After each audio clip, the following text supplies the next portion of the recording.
Hello there, my lovely lovelies, and welcome to a weird episode of haQ. I say weird because this is one of those videos I wasn't sure I should be making. We're talking about apps that will disappear into the dark corners of the App Store because there's stuff that we might not normally be using when we're talking about music production on iOS. Keywords are goofy, weird, playful, no AUV3, no interapp audio for a lot of these apps actually, and old. Now the best thing is that these apps are usually priced very low. So if you want to try some of them out, then it won't make a hole in your wallet. And most importantly, if you stick around and you watch the entire video and you end up feeling like, hey, wait a minute, I do have some tips about similar weird, goofy, playful apps, then just let me know in the comment section because I'm always on the lookout for these.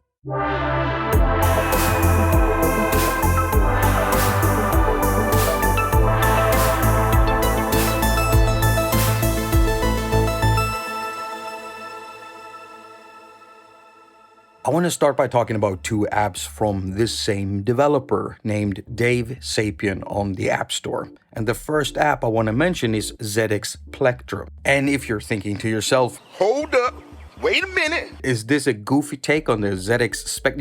Yes, it is. It's a goofy take on the ZX Spectrum. You can even see it in the logo here. Now, I didn't grow up with a ZX Spectrum, but I did grow up with a Commodore 64. So I am a huge fan of what this app is doing. Oh, and before I begin, those of you who are photosensitive in the audience, this app blinks a lot. It might not be for you.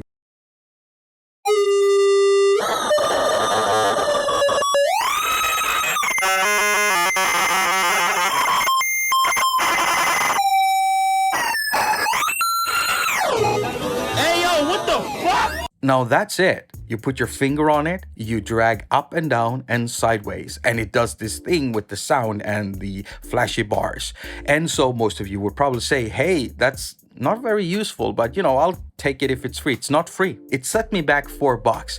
And now you're wondering, what the hell are you doing, Jacob? Well, this app was released back in November 2011. And despite that, it still got an update very recently where it now supports AUV3. It's ridiculous.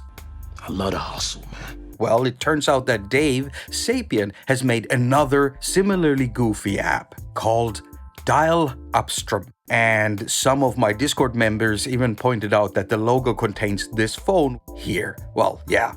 And when I start playing this one, I actually believe that there are people in the audience who are going to go and buy this one, even though it's $4.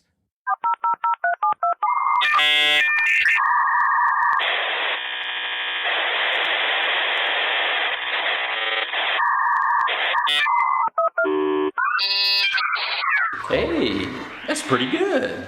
Now, I don't know about you, but I get goosebumps when I hear this stuff. It's so ridiculous. I had to have this app.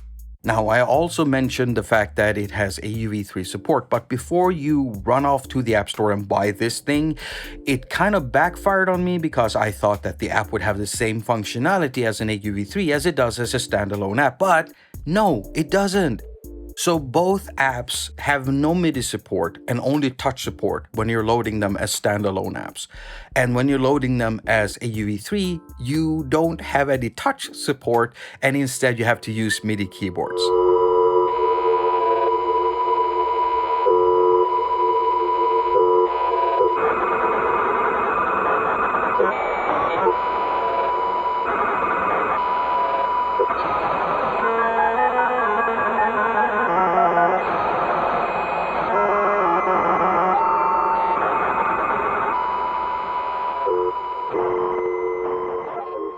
The next set of apps I want to show you are all made by the same developer, Alexander Zolotov, and he's made and released a bunch of apps on the App Store. The first one he released on the App Store was basically only a year after the App Store was introduced, and it was Sunwalks. And that is an app that probably a lot of you will recognize. It's this modular synthesizer and tracker app. Well, that's not the app that I fell in love with. It was Virtual Ants, and now Virtual Ants 3. And that app is a spectral synthesizer. It's kind of like a recreation of the Russian ANS synthesizer, and it sounds amazing. I'm very much into spectral synthesis.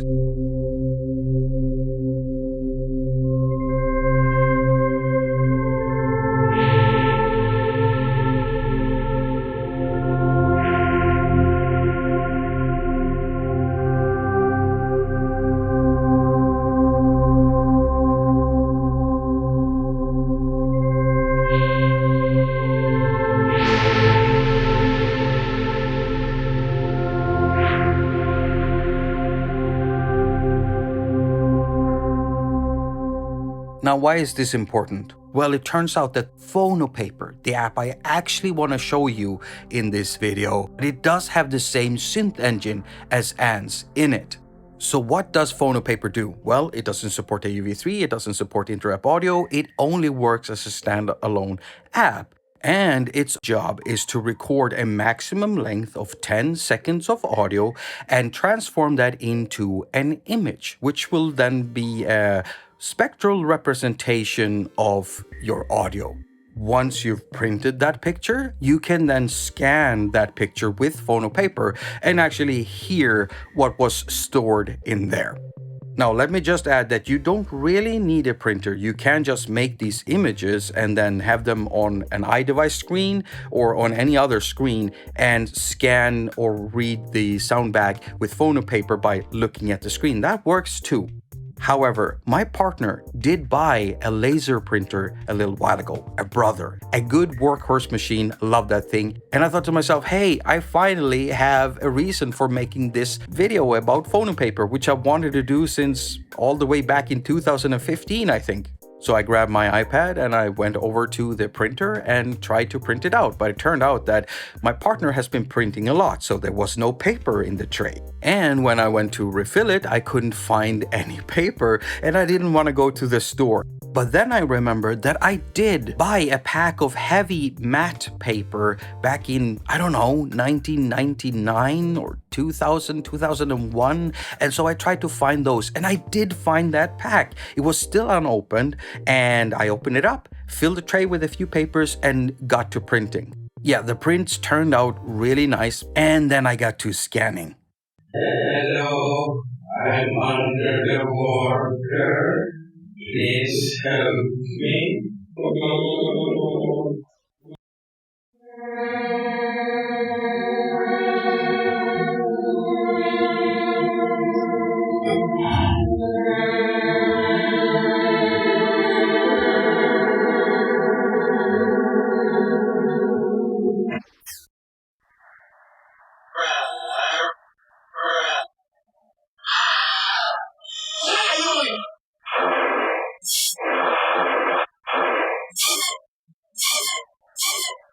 Now, I want to show you something cool here because there are some higher frequencies in this spectral content that makes the sound kind of harsh.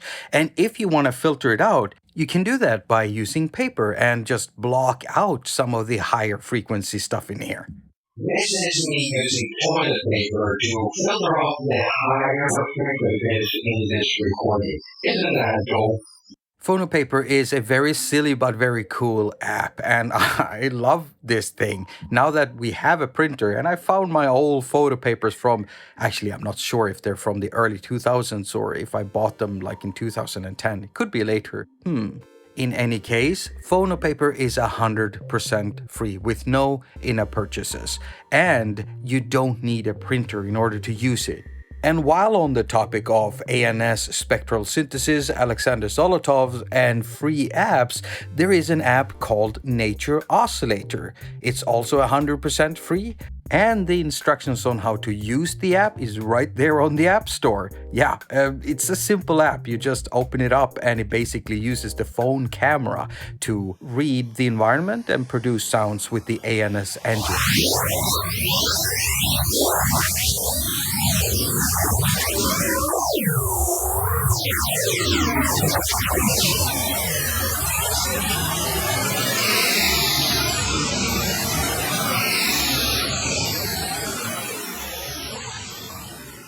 The next app is called Sequence, was released back in 2017 by a developer called OK.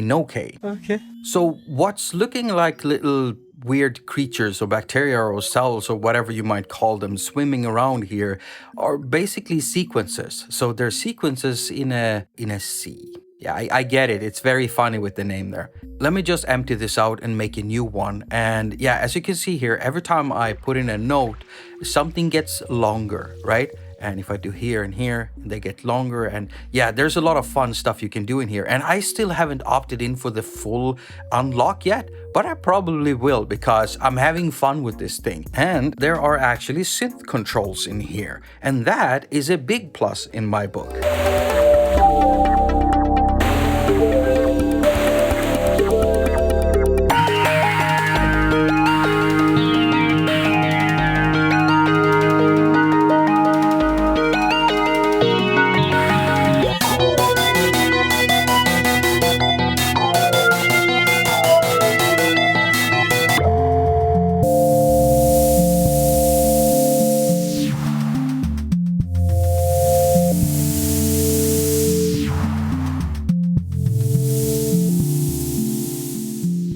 It's a very meditative app and it's fun to look at. And I just like using apps like this sometimes. I don't feel like I have to be productive here. I don't feel like I have to accomplish anything. I can just have fun for a little bit while I'm waiting for my export to YouTube to be done with. I'm doing this instead. Now, even though I haven't opted in for the full unlock yet, I thought I'd still just list all of the stuff that you get when you do opt in for that. I don't have much more to say about this app. It's pretty straightforward, and yeah, we're just gonna move on to the next one. Now, the next one is called Changing Landscapes. It's made by Dangerbird Records, and they published it back in March 2022. Now, I tried the app, and there were so many things about the app that I didn't like, which was a shame because I really like the concept here. What it does is it creates collages of audio and video and mixes them together and does weird stuff to it. Basically processes the audio with effects and filters, and yeah, it's an interesting idea, but the app has so many drawbacks, and I'll tell you all about them after I show you just a little thing that I made with it.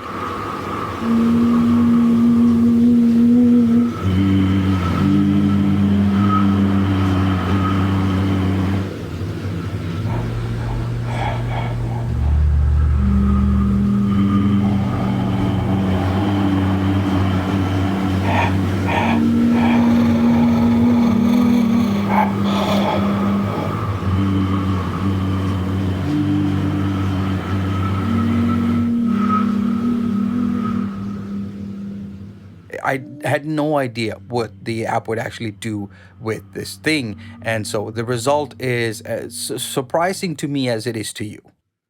Now, since there is no support for inter-app audio or AUV3, you can't use any music apps that you want to generate sounds with and record into Changing Landscapes. You're gonna have to rely on the built-in microphone on your iDevice, or you can connect a sound interface and port your sound in that way. One other drawback here is that the app will automatically normalize audio, which is not good if you're trying to record quiet sounds, because background noise like a ventilation shaft will become really loud suddenly. Now let's talk drawbacks. If we go to the first page, we have 7 slots, and they are at varying lengths. The smallest one records about 5 seconds, the biggest one about 20 or 30 seconds, something like that. But you have to actually fill all of the slots before the app lets you remix what you have in there. Well, you can't do this to me. And that's a big mistake. You should let people record just 4 slots or 3 slots. But yeah, once you have all 7 slots filled, you can then remix the audio. Now the video page is the same. 5 slots, you have to fill all of them. The videos have to be recorded directly. You cannot import already existing videos from the camera roll. And the videos have to be at least 15 seconds long. So you're gonna be standing there for a few minutes recording videos. And some people might not be so frustrated over that, but I've had sessions where I've recorded 3 videos that I like and I don't want more and I still can't go on. So now I have to find something else and I end up just filming a wall for 15 seconds. I mean, I get why you don't let the user just record one video because you need more for a remix. The last point of contention I have is the fact that you'll end up with a 1-minute video. That's the longest it will export, and nothing shorter than that either. So if I wanted to do a 3-minute remix video here, I can't have the app do that, and I would have liked that selection. Alright, so we record 7 clips of audio and 5 clips of video. Now, once that's done, we then press remix down here and it remixes the audio with the video and makes a new video. And it can take some time because, I mean, it's basically doing video editing here with processing and stuff. And once it's done, you can export that to your camera roll or send it wherever you want. And remember, you don't have to do the video bit. If you just want to do the audio, then you can do that. Now, even though it has so many drawbacks, I still like the idea behind the app. So why don't you go and try it out? I mean, it is 100% free.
The last app I want to talk about is Chantlings. This one goes for $2.99. It's a super adorable little app with adorable little creatures in it, and it not so long ago got an update with another creature added to it for some rhythm in there. And what does it do? Well, it opens up in a standalone mode. It doesn't support MIDI or AUV3 or in-drive audio or anything like that. It's an app you're supposed to just play around with, and it listens to the microphone. And you basically sing into it. And when you do that,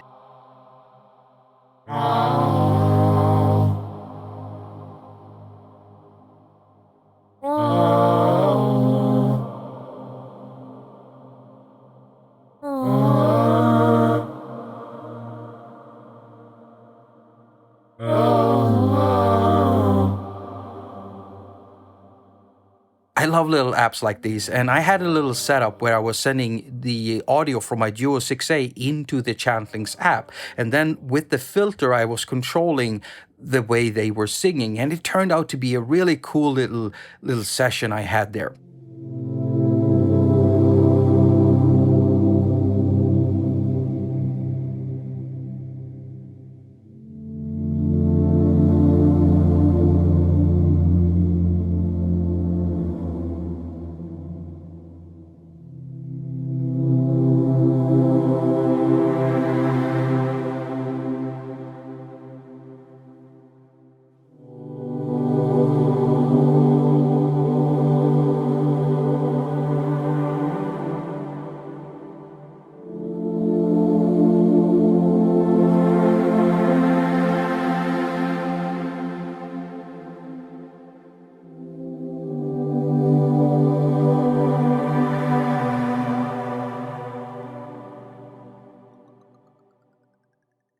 Now, even though you can't use many of these for music production, or even if you wouldn't normally or necessarily use them for music production, I still think there's a place for apps like these in our studios, you know, for when we have downtime or for when we are just looking for some peace of mind. I feel as if there is a chance for inspiration with all of these apps. You might be sitting there playing around, and while your brain is trying to figure stuff out, or when it's feeling relaxed, things might come to you. At least that's how it happens to me sometimes.